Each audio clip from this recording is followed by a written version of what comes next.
है और 14 वर्ष बहुत होंगे, 2-4 बरस ही काफी है। 14 वर्ष बहुत होंगे, 2-4 बरस ही काफी है। 14 वर्ष तो बहुत होंगे, 2-4 बरस ही काफी है। दासी तू जो कह रही है मैं वैसा ही करूंगी, लेकिन एक बात है। क्या? राम बहुत सुकुमार है, हाँ। बहुत कोमल है, भोला है, हाँ। और निरपराधी है, उसका इसमें कोई अपराध भी नहीं है। हाँ। 14 वर्ष बहुत ज्यादा हो जाएंगे, वन में कैसे रहेगा? 2-4 वर्ष का ही वनवास मांग लूं। महारानी जू, आप नहीं जानती हैं कि मैं तुमसे 14 वर्ष के लिए क्यों कह रही हूँ। क्यों कह रही है? हमारे इस अवध राज्य के संविधान में ऐसा नियम लिखा है, जो वस्तु का मालिक होता है, अगर वो 14 वर्ष की अवधि से पहले ही वहाँ आ जाता है तो वो वस्तु का अधिकारी माना जाता है। 14 वर्ष के बाद में आता है तो उस व्यक्ति का अधिकार मिट जाता है। अगर 14 वर्ष से पहले राम लौट आए तो भरत सदा के लिए राजा नहीं रहेंगे, इसलिए 14 वर्ष अवश्य राम की भोली सूरत की ओर मत जाओ। जो अपना कर्तव्य है, कहते हैं अधिकार मांगा नहीं छीना जाता है। अपने पुत्र का अधिकार इस समय तुम अपने राजा से छीन लो। अच्छा 14 वर्ष के तो लिए ठीक है दासी, अब मैं जो तू कह रही है वही करूंगी, लेकिन भूपति राम सपति जब करई, तब मांगे हूँ जेहि बचन न डरई, हो तब मांगे हूँ जेहि बचन न डरई।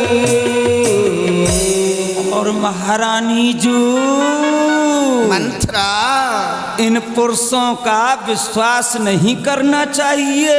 हाँ। जब तक इनका स्वार्थ सिद्ध नहीं होता तो चिकनी चुपड़ी बातें करते हैं। स्वार्थ सिद्ध होने के पश्चात ये घृणा की दृष्टि से देखते हैं। इसलिए अपनी बात बनाने के लिए पहले राम की सौगंध उसको दिला देना। महाराज जब राम की सौगंध खा जाएं, उसके बाद ही वरदानों को मांगना। ठीक है दासी, मैं ऐसा ही करूंगी। हाँ। अब मुझे करना क्या है? करना क्या है? हाँ? कोप भवन में चली जाओ।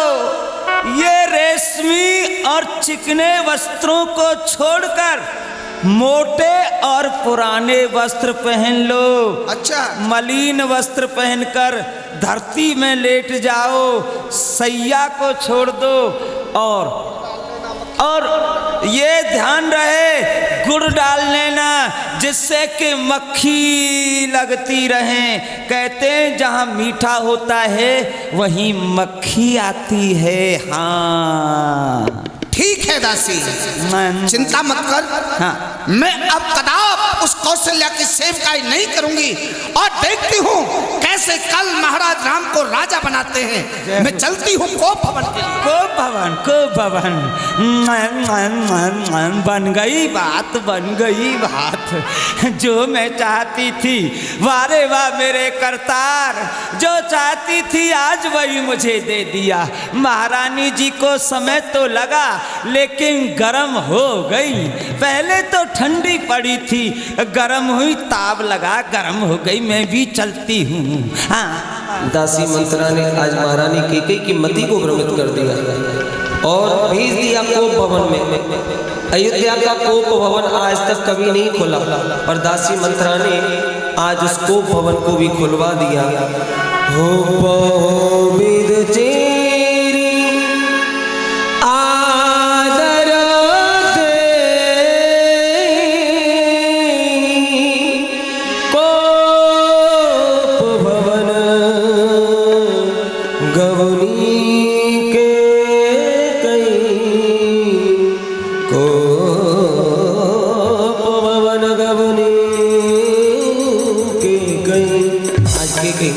कोप भवन में पहुंची और इधर में संध्याकालीन समय महाराज दशरथ जी सभी को सारा वृतांत बता करके और लौट करके जा रहे हैं। आज याद आया महारानी केकई के भवनों की ओर।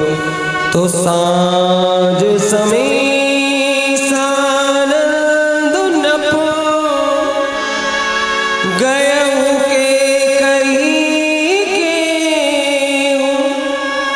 गवन निठुरता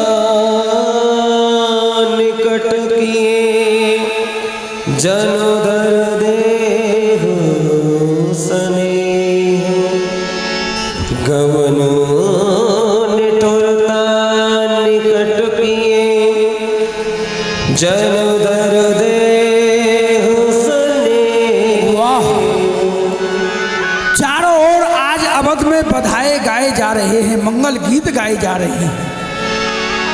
आज अयोध्या सभी प्रकार से सुशोभित है, शोभायमान है।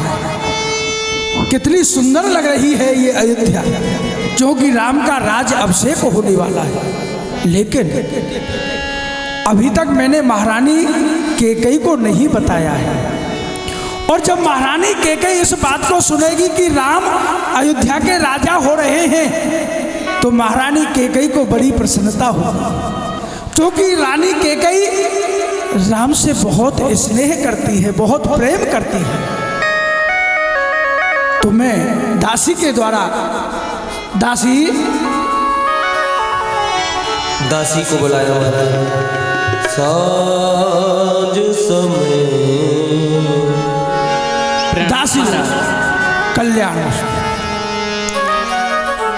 हम महलों में आ रहे हैं, महारानी केकई को जाकर के बताओ और श्रृंगार की सामग्री लेकर के जाओ।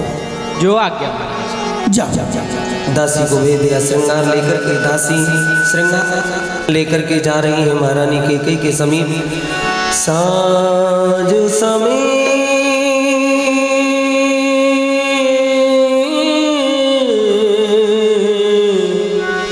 सांझ समय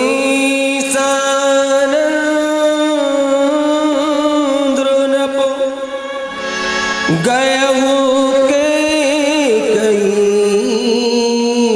गे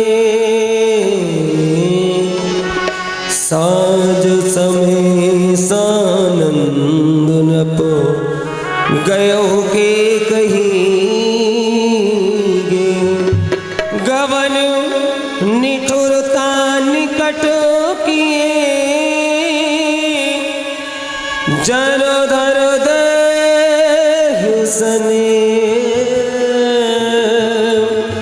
जनोदर देह सने। दासी श्रृंगार का सामान लेकर के पहुंची महारानी जी के भवनों में, पर भवनों में महारानी जी नहीं मिली। ज्ञात हुआ कोप भवन में चली जाओ।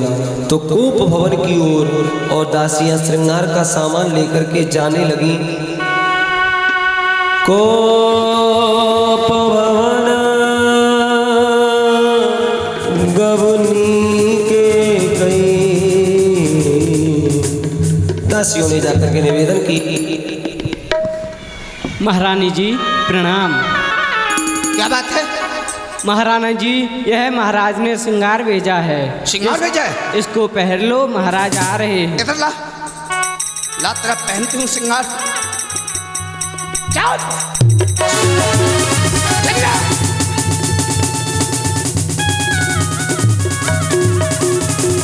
भेज दिया, लौटा दिया। कोप भवन गवनी के कई।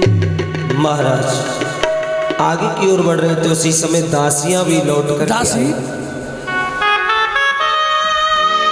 सुनाओ। महाराज, महारानी जी ने वह श्रृंगार फेंक दिया है। श्रृंगार को फेंक दिया? हाँ महाराज। कहाँ है महारानी इस समय? कोप भवन में है महारानी। कोप भवन में? हाँ महाराज। कोप भवन सुन सकुचे हुना, कोप भवन सुन सकुचे हुना। अभिषेक के समय महारानी कैकेयी और कोप भवन में क्या कारण हो सकता है? यह अवश्य ही कुछ अमंगल है। चलो मैं चल कर के देखता हूँ।